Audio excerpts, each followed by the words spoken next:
You're beautiful, you brighten up my day.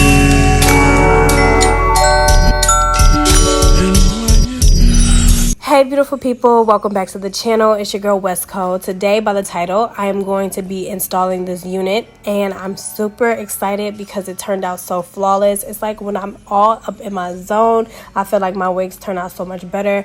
I have been taking the time out to just basically get better at my craft, and I'm loving each and every time I do an install. So today I'm going to be doing a ball cap method with my Unice body wave unit, or this might be straight. The deets will be listed in the description box below, but it's straightened like a dream. And I'm going to basically be doing, once again, the ball cap method. So you're just going to use any flesh tone wig cap, and then I like to go in with a lighter flesh tone wig cap because I am going to go in with foundation powder that mimics my complexion a little bit more.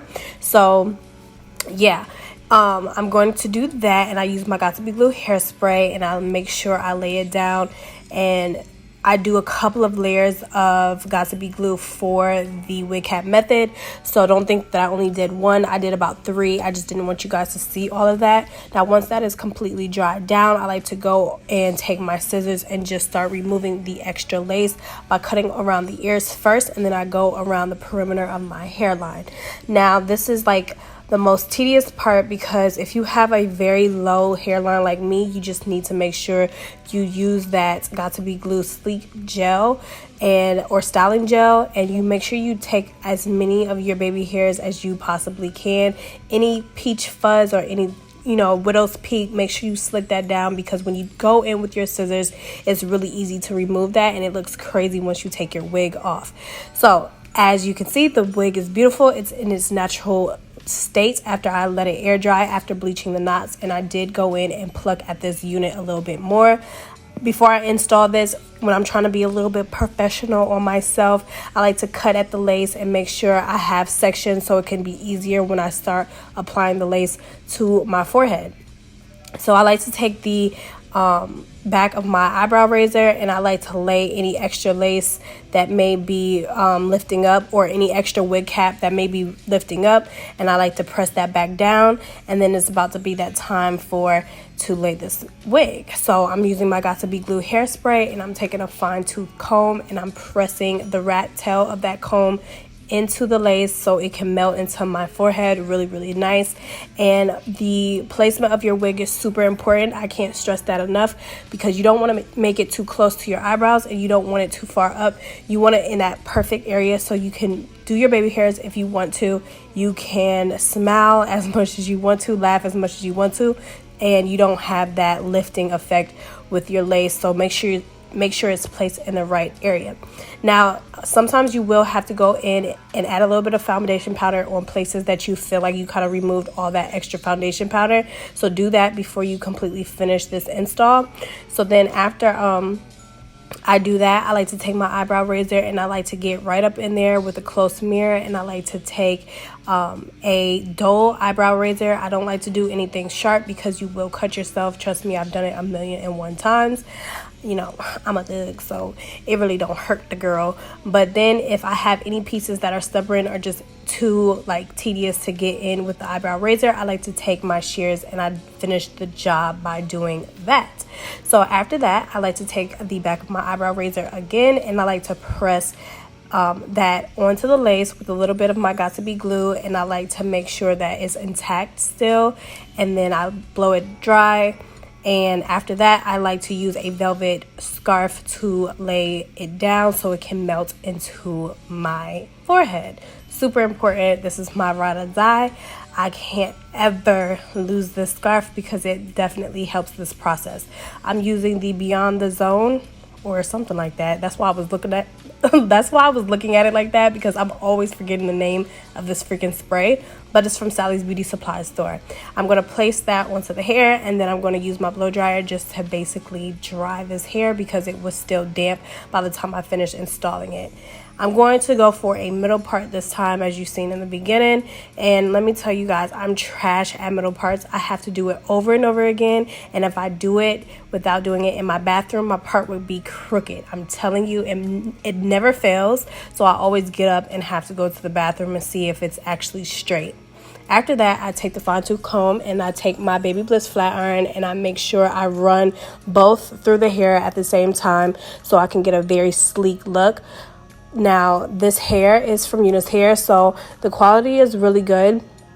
I don't ever have complaints with UNiceHair. I think you guys know, like, UNiceHair is one of the OGs that's out here that makes sure that they give quality. So I was really pleased with this hair. I felt like the luster wasn't really shiny. If you see that the hair did get a little bit more luster in it, it was because I put that thermal heating protecting serum onto the hair. So that's the only reason why it got really shiny. But I don't mind if the hair is not like super silky shiny, because I don't feel like that's like the most natural look. You can honestly get that look by just adding a serum or a heat protecting spray or whatever the case may be, so you can get that luster. But for the everyday kind of vibe, like, I'm good with like a very low, I don't want it to be dry looking, but I don't want it to be super shiny, because it can kind of give that synthetic feel. So take your time when you are straightening your hair. If you are going for a very sleek look, you want to section it off. Sometimes I get really lazy when I start doing this process because it's so repetitive, but I'm telling you, if you take your time and you do small sections with a really good flat iron and use really nice products, you are going to get the most sleek sway type of unit.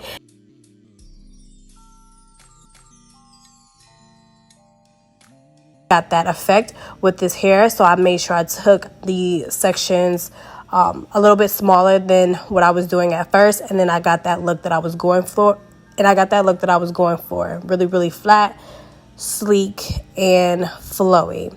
So I am going to be looking at the part 125 times, slicking the hair down 126 times. I remove my scarf and I see that I have a little indentation because I made sure that scarf was tight as hell. So I just took my foundation brush and just went over that little line area, because honestly it's just my makeup being removed. Because before I install my wigs, I always go in with alcohol around the perimeter of my forehead so I can have a very dry base, so this wig can lay really nice. So make sure you turn around, make sure you get the nape of your neck, make sure you get the like mid shaft of your hair, because sometimes that piece always gets missed and you don't want that look. So I just go in a few more times and straighten it, add a little bit more serum.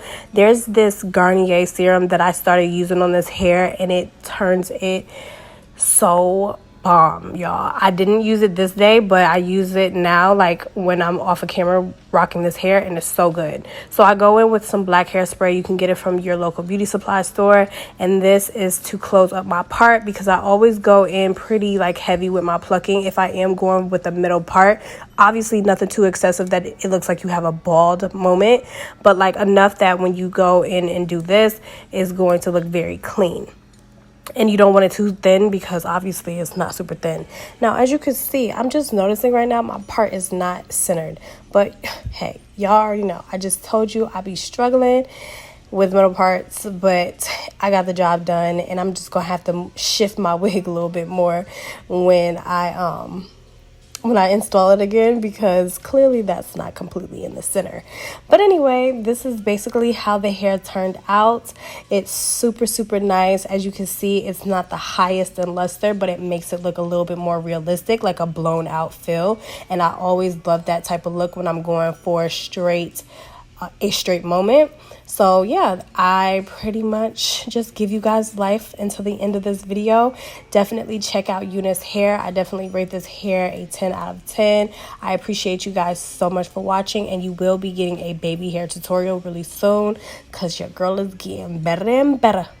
I love you guys. Don't forget to thumbs up, comment, subscribe, and I'll see you in my next one. Bye, y'all.